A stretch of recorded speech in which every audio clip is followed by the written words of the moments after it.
Live, local, now. This is the news at Daybreak. The man who admitted to killing a Florida priest learns his fate. A relative of Father Rene Roberts says he's not ready to forgive Stephen Murray just yet. White man in America getting arrested for asking for a cigarette? Wake the f*** up! Months after getting into trouble with the law in downtown Savannah, actor Shia LaBeouf is scheduled to appear in court today. We'll tell you about the charges he's facing and how it got to this point.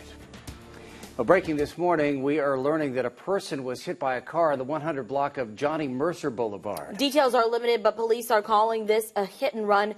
The victim has life-threatening injuries. Right now, we want to go to Alexandra O'Neill, who's tracking the traffic along that road. Yeah, guys, if you look at the maps here, we're not seeing anything impacted from this hit and run. So today, the actor who starred in Transformers, Even Stevens, and Holes is scheduled to appear in court in Savannah. Back in July, Shia LaBeouf was in town filming a movie called The Peanut Butter Falcon. Police say in the early morning hours downtown, LaBeouf approached an officer and asked him for a cigarette.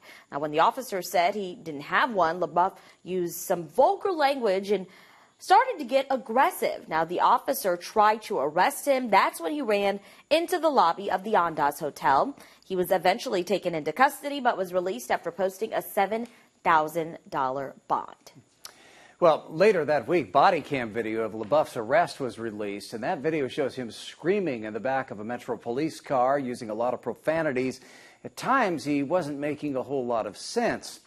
In the video, he's heard making threatening statements toward police.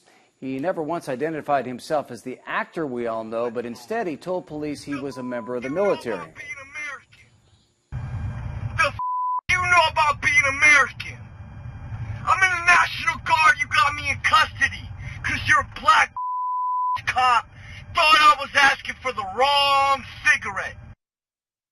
Now, LaBeouf later got on Twitter saying he owed an apology for his behavior that night. He said he was struggling with addiction for quite some time, and he was taking steps to sobriety. Well, right now, we do want to bring in our Jarvis Robertson. He is joining us now live. He's been following this case at the Chatham County Courthouse. And Jarvis, tell us about the charges that LaBeouf is facing, what we can expect today in court.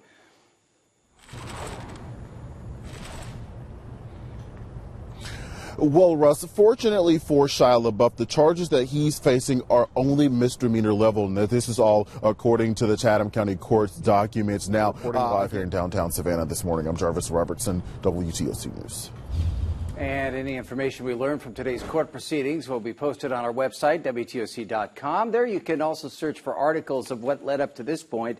The body cam video of his arrest is also there on our website.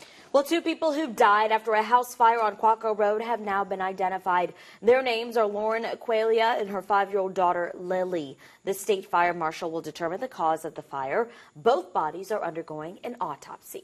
We also learned the mother worked for Walgreens. Walgreens sent us a statement saying, "We extend our deepest condolences to the family and friends of Lauren. Her kindness always came through in the wonderful care she gave to her patients and customers." Well, a man charged with killing a Bluffton restaurant owner has been found guilty. 39-year-old Samuel Collins was sentenced to 50 years in prison. This is some video of his court appearance last year. Investigators say that Collins waited in Jonathan Cheryl's backyard and shot him to death 2 years ago. An investigation has led to the arrest of a teacher in Long County. The sheriff says that Kayla Berry was arrested and charged with sexual assault. She's the director of choral activities and the assistant band director at Long County High School. Now, Berry posted bond and is out of jail. The sheriff says she has been suspended from her duties with the school pending the outcome of that case. Well, the sheriff's office in Aiken County, South Carolina, is investigating what they're calling a very unusual shooting death. The shooting took place at the hands of a 3-year-old child. Witnesses say the child was handed a gun by his father and told to chase and shoot 23-year-old Timothy Johnson. Now, the gun went off, hitting Johnson in the chest, killing him. The boy's father, Albert Davis, has been arrested. South Carolina Department of Social Services is assisting to protect the well-being of the child while the investigation is underway. The man accused of killing a Florida priest in Burke County will not get the death penalty.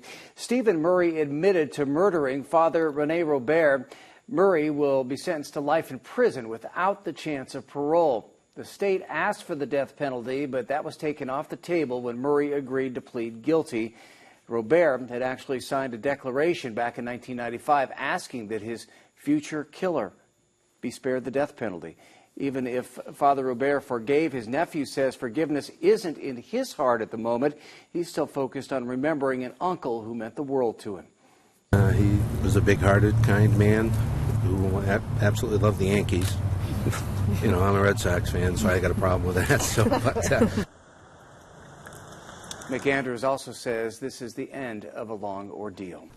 In Port Wentworth, there's a chance for you to meet the people who want to lead your city. Tonight, the Chamber of Commerce is hosting a forum for all candidates running for office in the city of Port Wentworth. This includes candidates for mayor and council.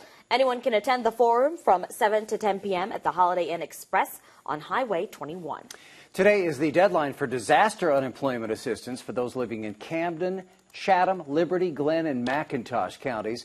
Disaster unemployment assistance is designed to help workers who lost their primary income as a result of Hurricane Irma.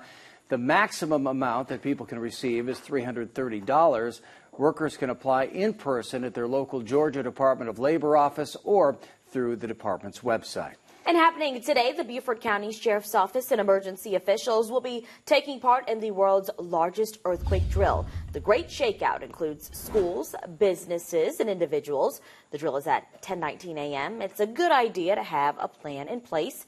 Now, according to the Emergency Management Division, South Carolina is the most earthquake-prone state along the eastern seaboard. There have already been 10 so far this year. While most of these are small, officials say it's important to make sure everyone is prepared for the possibility of a major earthquake. Falling debris is one of the greatest hazards, and potential for crush-related injuries could occur. So that's why it's important to drop, cover, and hold during an earthquake to protect yourself. Well, the Emergency Management Division says preparing for an earthquake also means having enough food, water, and medicine to support your family for up to 72 hours. And Safe Touch Security, First Alert Tropical Update. Good news this morning in the Atlantic. We are... Didn't say what that congresswoman said. Didn't say it at all. President Trump firing back at a Florida congresswoman after she claimed he was rude to a Gold Star family member. More on his response coming up after the break.